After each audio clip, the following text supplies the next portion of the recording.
Hola, soy Alice, voluntaria de NNK en terreno en Šid. Esta semana, algunos de nosotros fuimos al noreste de Serbia para evaluar la situación de dos pueblos.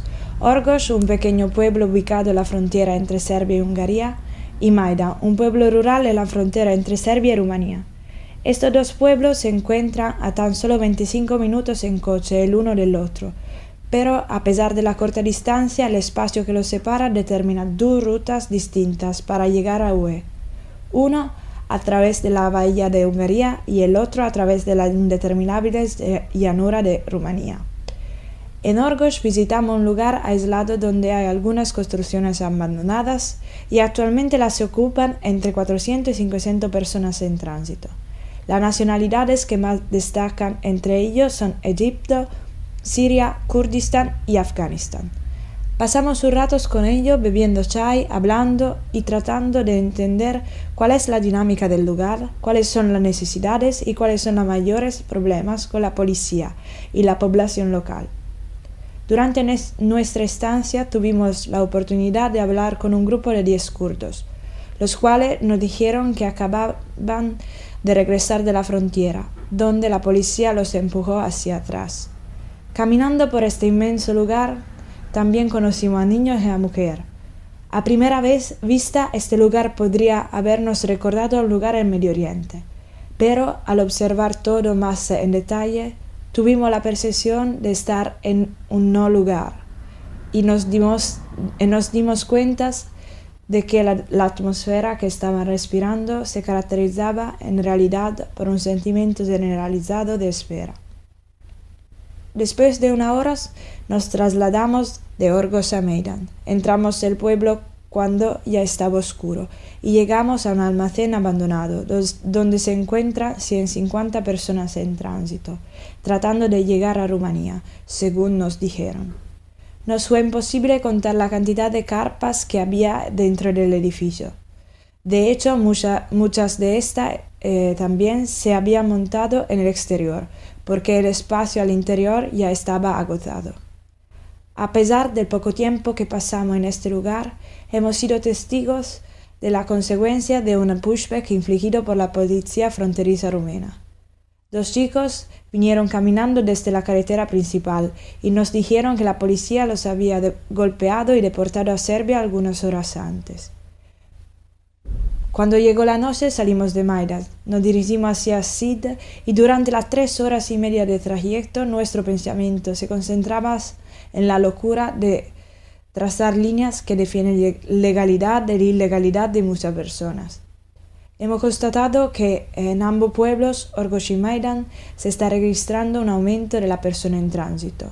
Una de las razones de esto puede ser que la llegada del invierno empuja a la gente a intentar alcanzar al objetivo deseado antes del colapso de la temperatura, que probablemente ocurrirá en la próxima semana.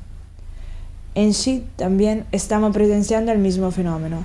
El número de personas que se encuentran fuera de los campos oficiales sigue aumentando cada día.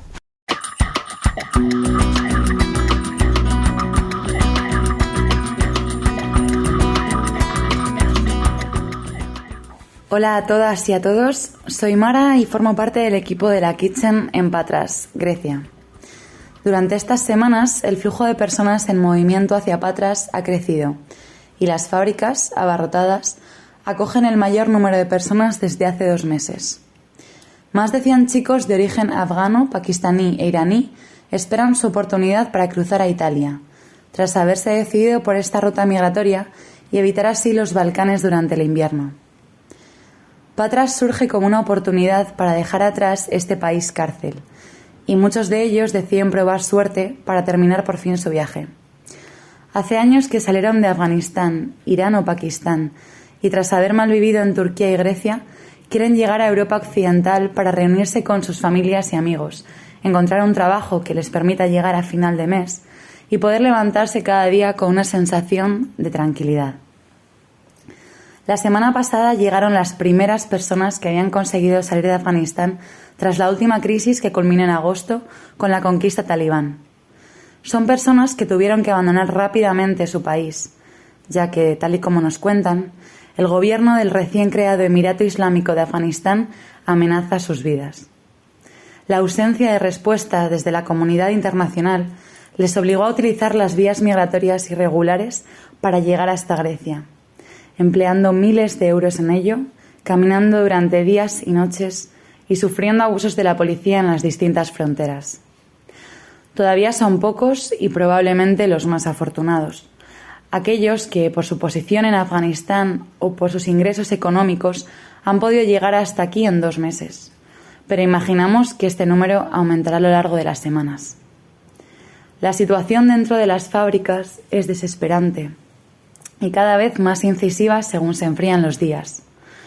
Los edificios no cuentan con agua caliente ni electricidad y para comer, en muchos casos, dependen de la comida y bombonas de agua que les llevamos. Lo mismo ocurre con la ropa de abrigo, mantas, tiendas o sacos de dormir, que repartimos en grandes cantidades desde hace semanas, teniendo que buscar rápidamente nuevas fuentes de aprovisionamiento cuando se nos agotan. Todos estos productos son básicos e indispensables, pero las constantes redadas policiales, que acaban en detenciones cuando no tienen papeles, hacen a los chicos dependientes de nosotras para recibir cualquier cosa. Muchos de ellos pueden permitirse económicamente comprar los productos, pero sienten miedo de salir de la fábrica ante el acoso de la policía. Desde la última semana se han producido más de 10 detenciones, algunas de ellas en la propia entrada de una de las fábricas. En otra, la policía se presenta cada mañana y se lleva a 2 o 3 chicos a comisaría. Cuando el detenido tiene los papeles en regla, es retenido en comisaría durante un máximo de 2 días. Sin embargo, si la persona se encuentra en situación irregular, puede estar encerrada durante 25 días, hasta finalmente ser puesta en libertad o enviada a un campo de detención en el que se quedará durante meses. Ante esta situación, la presión que sienten los chicos para salir de Grecia lo antes posible es muy fuerte, empujándoles a arriesgar su vida y meterse debajo de camiones para así, por fin, llegar a Italia.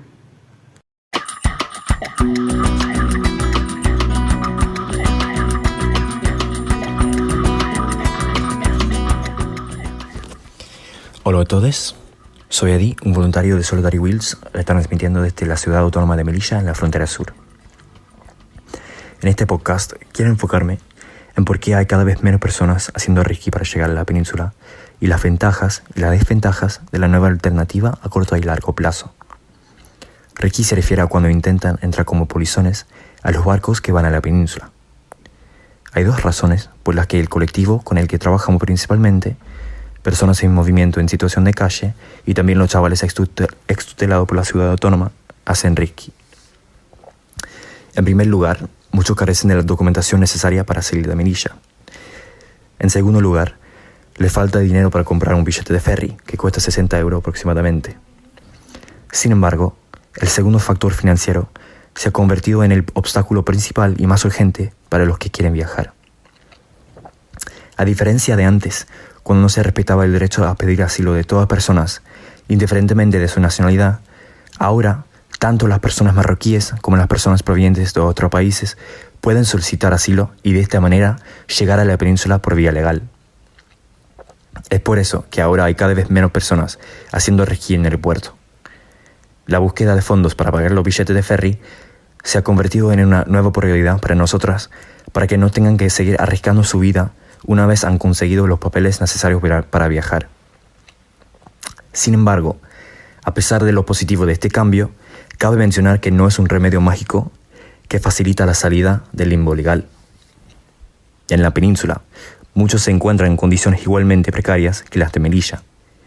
Incluso si se les concede el estatus de refugiados o mientras la solicitud está pendiente, muchos se ven obligados a vivir en la calle porque los centros habilitados para solicitantes de asilo no tienen plazas suficientes.